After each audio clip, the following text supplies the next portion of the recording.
နိုင်ငံတကာနိုင်ငံကိုစီမံခန့်ခွဲတဲ့အဖွဲ့အစည်းကိုတော့အစိုးရလို့ခေါ်ပါတယ်။ဒီနေ့ခေတ်မှာတော့အစိုးရကိုပြည်သူတွေကရွေးချယ်တင်မြှောက်ကြရတာဆိုပေမဲ့ဗတေတရိခေတ်ကာလတွေတုန်းကတော့အနွယ်ကြီးအုပ်ချုပ်သူလူတန်းစားတွေဟာအစိုးရတွေဖြစ်ခဲ့ကြပါတယ်။ဒီနေ့ဗီဒီယိုမှာတော့အစိုးရဆိုတာပါလဲအစိုးရရဲ့တာဝန်တွေကပါတွေလဲအစိုးရရန်ရဆိုတာပါလဲဆိုတာကိုအခြေခံသဘောတရားအနေနဲ့နားလည်အောင်ရှင်းလင်းတင်ပြပေးသွားမှာဖြစ်ပါတယ်။ဒါကတော့ Pray For ရဲ့ educational content တွေကိုတင်ဆက်ပေးနေတဲ့ channel ခွဲတစ်ခုပဲဖြစ်ပါတယ်။အစိုးရဆိုတာနိုင်ငံတစ်ခုဒါမှမဟုတ်ဒေသအပိုင်းခြားတစ်ခုကိုစီမံခန့်ခွဲအုပ်ချုပ်ဖို့အတွက်ဖွဲ့စည်းထားတဲ့အဖွဲ့အစည်းတစ်ရပ်ဖြစ်ပြီးမှပါလီမန်စနစ်ကျင့်သုံးတဲ့နိုင်ငံတွေမှာတော့လွှတ်တော်ကိုယ်စားလှယ်တွေစုပေါင်းပြီးအစိုးရဖွဲ့ကြပေမဲ့သမ္မတစနစ်မှာတော့သမ္မတကိုပြည်သူကတားရရွေးချယ်တင်မြှောက်ပြီးသမ္မတကဝန်ကြီးတွေကိုသူ့စိတ်ကြိုက်ပြန်လည်ရွေးချယ်ခန့်ပြီးမှအစိုးရတစ်ရပ်ကိုဖွဲ့စည်းပါတယ်။အစိုးရဖွဲ့စည်းပုံတွေမတူကြပေမဲ့အစိုးရရဲ့အဓိကတာဝန်ကတော့အုပ်ချုပ်သူအဖြစ်ရှိနေဖို့ပဲမဟုတ်ပါဘူး။ပြည်သူကိုဝန်ဆောင်မှုပေးဖို့ကလည်းအစိုးရတိုင်းရဲ့အဓိကတာဝန်ဖြစ်ပါတယ်။နိုင်ငံတော်အတွင်းမှာနေထိုင်ကြတဲ့နိုင်ငံသားတွေရဲ့အသက်အိုးအိမ်လုံခြုံဖို့နိုင်ငံတော်အေးချမ်းသာယာဖို့နဲ့ဖွံ့ဖြိုးတိုးတက်ပြီးနိုင်ငံတော်နဲ့နိုင်ငံသားတွေအတွက်ပုံမကောင်းမွန်တဲ့ဘဝကိုပေးနိုင်ဖို့ဟာအစိုးရရဲ့တာဝန်ပဲဖြစ်ပါတယ်။အစိုးရရဲ့တာဝန်တွေဟာအလွန်များလွန်းပေမဲ့တာဝန်တွေကိုနိုင်ငံတော်လုံခြုံရေးနဲ့တရားဥပဒေစိုးမိုးရေးကဏ္ဍ၊စီးပွားရေးကဏ္ဍ၊လူမှုရေးကဏ္ဍ၊အခြေခံအဆောက်အအုံတိုးတက်ရေးကဏ္ဍ၊ပြည်သူ့ဆက်ဆံရေးနဲ့တန်တမာရေးရာကဏ္ဍ၊တဘာဝရင်းမြစ်စီမံခန့်ခွဲရေးကဏ္ဍဆိုပြီးမှကဏ္ဍ6ခုခွဲပြီးဖော်ပြလို့ရနိုင်ပါတယ်။နိုင်ငံတော်လုံခြုံရေးနဲ့တရားဥပဒေစိုးမိုးရေးကဏ္ဍဆိုတဲ့အတိုင်းဒီကဏ္ဍမှာတော့နိုင်ငံတော်ကာကွယ်ရေးအတွက်ကာကွယ်ရေးတပ်တွေကိုစီမံခန့်ခွဲတာပြည်သူ့လုံခြုံရေးအတွက်ရာဇဝတ်မှုတွေနဲ့အကြမ်းဖက်မှုတွေကိုတားဆီးနိုင်တဲ့တပ်ဖွဲ့တွေကိုစီမံခန့်ခွဲတာတရားဥပဒေစိုးမိုးရေးအတွက်ဥပဒေတွေပြဋ္ဌာန်းပြီးမှတရားစီရင်ရန်တရားတွေကိုဖော်ဆောင်တာတွေပါဝင်ပါတယ်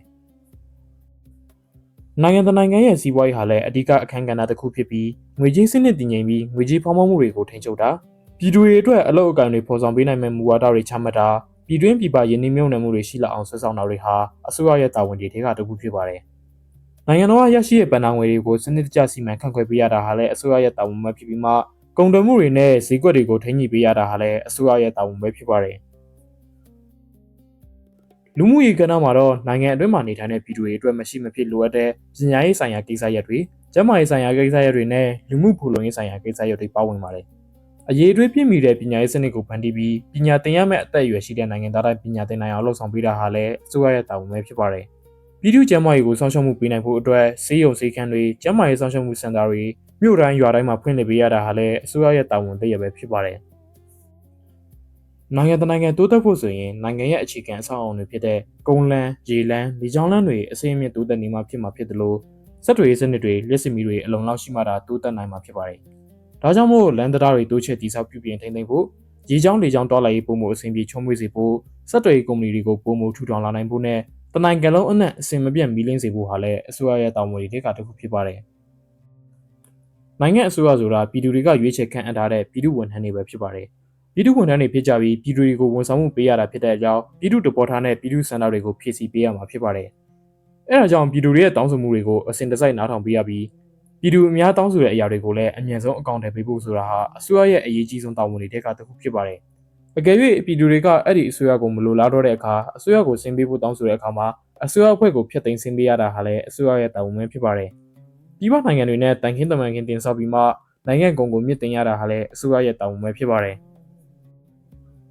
နိုင်ငံတကာနိုင်ငံရဲ့တဘာဝရင်းမြစ်တွေဖြစ်တဲ့တော၊တောင်၊ရေ၊မြေပေါ်မြေအောက်တည်ရင်စားတော့တွေဟာလည်းနိုင်ငံအတွက်အလွန်ရေးပါတဲ့အရာတွေဖြစ်ပါတယ်။ဒီအရာတွေဟာတန်ဖိုးကြီးပြီးအရေးပါတဲ့လျောက်ဒီအရာတွေကိုစီမံခန့်ခွဲထိန်းသိမ်းဆောက်ရှောက်ဖို့ဟာလည်းအစိုးရရဲ့တာဝန်ပဲဖြစ်ပါတယ်။ဒါတွေကိုကြည့်မယ်ဆိုရင်အစိုးရရဲ့တာဝန်တွေဟာအလွန်များပြားလာပါတယ်။ဒီတာဝန်တွေကိုအစိုးရကဘယ်လိုထမ်းဆောင်လဲဆိုတာကိုဆက်ပြီးကြည့်ကြရအောင်ပါ။အစိုးရအဖွဲ့တွေဟာကဏ္ဍဒီကတာဝန်အသီးသီးကိုထိထိရောက်ဆောင်ရွက်နိုင်ဖို့အတွက်ဆိုရင်သက်ဆိုင်ရာကဏ္ဍတွေအတွက်ဝန်ကြီးဌာနတွေကိုဖွဲ့စည်းကြပါတယ်။ဥပမာပြည်သူ့လုံခြုံရေးနဲ့တရားဥပဒေစိုးမိုးမှုဖော်ဆောင်ရေးအတွက်ပြည်ထောင်စုဝန်ကြီးဌာန၊နိုင်ငံတော်ကာကွယ်ရေးအတွက်ကာကွယ်ရေးဝန်ကြီးဌာန၊ကျန်းမာရေးအတွက်ကျန်းမာရေးဝန်ကြီးဌာန၊ပညာရေးအတွက်ပညာရေးဝန်ကြီးဌာနစသဖြင့်ဝန်ကြီးဌာနတွေကိုဖွဲ့စည်းကြပါတယ်။ဝန်ကြီးဌာနအသီးသီးမှာလည်းသက်ဆိုင်ရာကဏ္ဍငယ်တွေအတွက်ဌာနခွဲတွေထပ်မံဖွဲ့စည်းထားပြီးမှဌာနတွေမှာတော့ကျွမ်းကျင်ပညာရှင်တွေကိုအလုပ်ခန့်အပ်ထားရပါတယ်။ပညာရှင်တွေအရာရှိတွေဝန်ထမ်းတွေကိုတင်းလောက်တဲ့လောက်စာပြီးခန့်အပ်ပြီးဝန်ကြီးဌာနတွေကိုအဆင်ပြေချုံးမွေအောင်လဲပတ်ပါတယ်။ရိုးရှင်းအောင်ပြောရရင်တော့တာဝန်တွေကိုအစစ်စစ်ခွဲဝေပေးတဲ့ပုံစံနဲ့လဲပတ်နေတာဖြစ်ပါတယ်။ဗဟိုအစိုးရကတနိုင်ငံလုံးအတွက်မူဝါဒတွေလမ်းညွှန်ချက်တွေကိုချမှတ်ပြီးမှဒေသန္တရအစိုးရအဖွဲ့တွေကဗဟိုအစိုးရလမ်းညွှန်ချက်တွေကိုအစိုးရဝန်ထမ်းတွေနဲ့အတူအကောင့်ထဲပေါ်ဆောင်ရွက်ကြပါတယ်။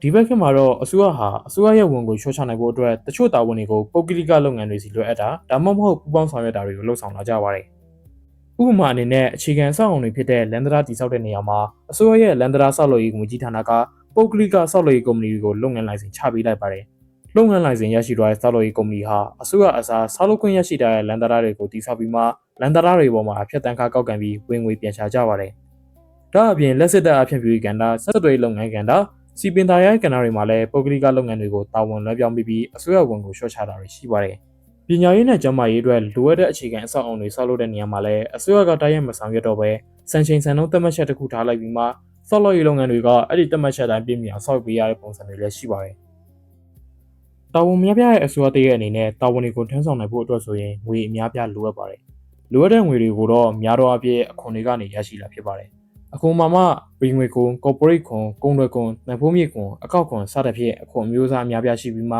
ငွေကြီးလည်ပတ်မှုပေါင်းစုံကနေနိုင်ငံဟာအခွန်တွေရရှိပါတယ်။ဒါ့အပြင်နိုင်ငံပိုင်လုပ်ငန်းတွေကနေလည်းနိုင်ငံတော်ဟာဝင်ငွေတွေရရှိပါတယ်။အစိုးရချင်းငွေတွေငွေတိုက်စာချုပ်တွေရောင်းချရနေလဲအစိုးရကဝင်ငွေရရှိပြီးမှဖွံ့ဖြိုးပြီးနိုင်ငံတွေကပေးရတဲ့ချင်းငွေမဟုတ်တဲ့ထောက်ပံ့ငွေတွေဟာလည်းရှိတတ်ပါတယ်။ရရှိလာတဲ့ငွေတွေကိုနိုင်ငံတော်ကဘယ်လိုပဲနည်းသုံးစွဲမယ်ဆိုတာကိုအစိုးရကလွတ်တော်စီတင်ပြရပါတယ်။အဲ့ဒီတင်ပြချက်မှာတော့လာမဲ့ဘဏ္ဍာနှစ်မှာဘဏ္ဍာငွေဘယ်လောက်ရရှိနိုင်ကြောင်းနဲ့အဲ့ဒီငွေတွေကိုဘယ်လိုသုံးစွဲရမယ့်အကြောင်းပေါ်ဝင်ပြီးမှပညာရေးကဏ္ဍ၊ကျန်းမာရေးကဏ္ဍနဲ့ကာကွယ်ရေးကဏ္ဍတို့မှာဘတ်ဂျက်အများပြားသုံးစွဲလေးရှိကြပါတယ်။ဒီဘတ်ဂျက်တင်ပြချက်ကိုလွတ်တော်ကိုယ်စားလှယ်တွေကအတည်ပြုပြီးမှအစိုးရကဘတ်ဂျက်ကိုသုံးစွဲခွင့်ရရှိတာဖြစ်ပါတယ်။ရရှိလာတဲ့ဘတ်ဂျက်တွေကိုအစိုးရ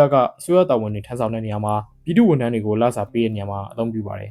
။အဲဒါကြောင့်အစိုးရကလုပ်ပေးနေတဲ့အရာအလုံးစုံဟာအစိုးရကလုပ်ကိုလုပ်ပေးရမယ့်အရာတွေပဲဖြစ်ပါတယ်။အဲ့ဒီလိုလုပ်ပေးဖို့အတွက်လည်းပြည်သူတွေကအစိုးရကိုလိုအပ်တဲ့ငွေကြေးပေးရထားပြီးဖြစ်ပါတယ်။ဆိုတော့အစိုးရနဲ့အစိုးရရန်တဲ့အကြောင်းကိုအခြေခံအနေနဲ့နားလည်သဘောပေါက်တာပြီလို့ထင်ပါတယ်။အစိုးရဆိုတဲ့အကြောင်းအရာရဲ့ရှင်းလင်းတင်ပြချက်ပေါ်ထင်မြင်တဲ့အမြင်တွေဒါမှမဟုတ်ပြောလိုတာတွေရှိမယ်ဆိုရင်လည်း comment မှာရေးသားသွားနိုင်ပါတယ်။ပြည်သူ့ဝန်ထမ်းအစိုးရတွေပေါ်လာဖို့အတွက်မျိုးလင့်ရင်းနဲ့ဒီနေ့ဗီဒီယိုကိုအဆုံးသတ်လိုက်ပါတယ်။အားလုံးကိုကျေးဇူးအထူးတင်ရှိပါတယ်။